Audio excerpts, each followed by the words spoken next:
مرکز مطبوعات وزارت کارهای داخلی تاجیکستان خبر داد که شب 23 اپریل سال 2023 تخمینا ساعت 23 دقیقه راننده ماشین تمغه لکسوس قوتوف انوشیروان ظریف خوجایویچ سال تولدش 2002 ساکن شهر دوشنبه هنگام حرکت از سمت کوچه عینی به سمت کوچه نعمت قربایف در روبروی بنای چوبخانه شرق آزاد یا گژک از عهده اداره واسطه نقلیات نبرآمده پیادهگرد مرد شخصیتش نامعلوم سنش تخمینا 55 ساله را پخش نموده است.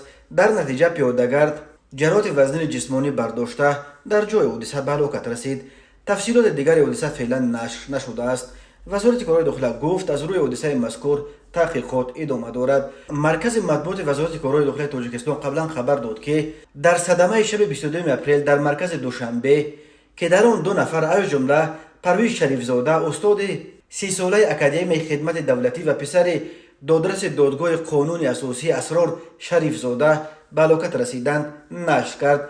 پرویز شریفزاده و خویشاوند علاق شدهش الهام براتوف را روز 23 اپریل در زادگاهش نویه ورزاب به خاک سپاریدند. راههای تاجیکستان از لحاظ صدمه و پرخطر به شمار میروند.